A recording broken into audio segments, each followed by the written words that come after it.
Alright,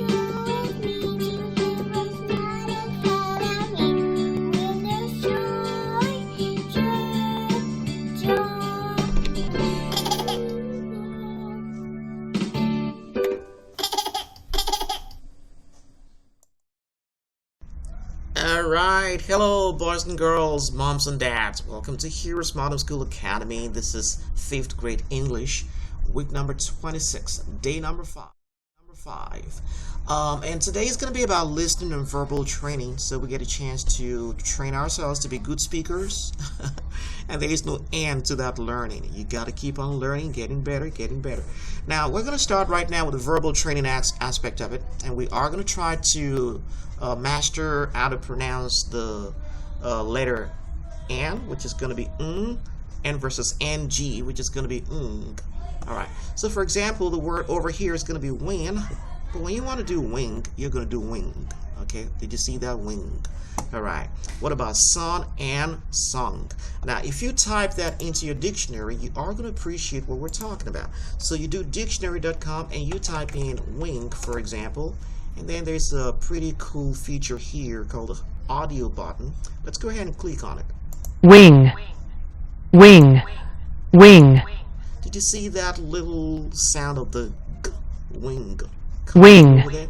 Now, if you click on the IPA version of it, they're going to show you the symbol of an N with a little curve to it, a little bit to the left. Well, that's the way they pronounce those kind of symbols.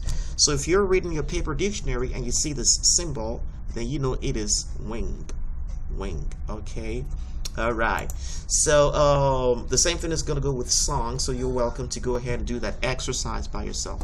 So let's go ahead and do our listening training today. So we are going to read a statement from the scriptures, because this is education intertwined with biblical morality. We want to make sure your mind is on God while you are studying English with us. So today's reading is going to be from Proverbs chapter 15 verse 1.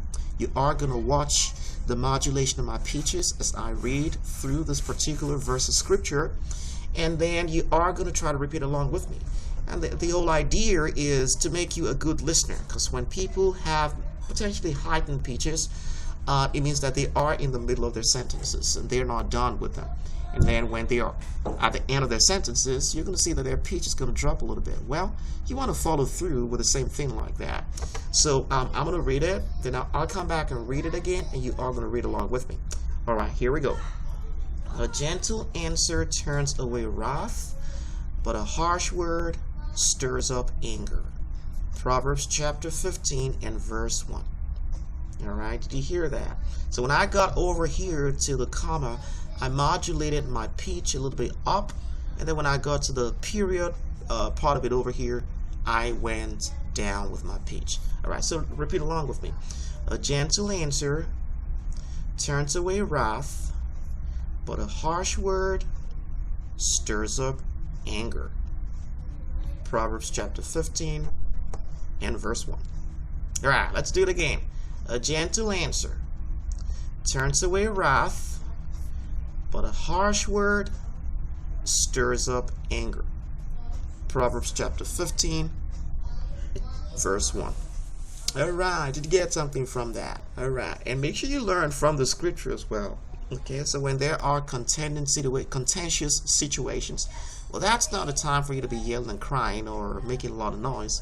Be gentle, and you are going to diffuse the tension of the moment if you use a gentle answer. Proverbs chapter 15 and verse 1 talks about that. All right, moms and dads, you're welcome to create exercises based on this particular lesson today, and just have a blast homeschooling. You know, homeschooling your child. Have a blast homeschooling experience. Enjoy it. It can be fun for you, and you can do this by yourself. By the grace of God, of course, God working with you, and we are praying with you. All right, so this is what we got today, boys and girls. Remember, God cares about you, and so do we. Bye-bye. I'll be your hero's buddy, and as you study with HeroesMart,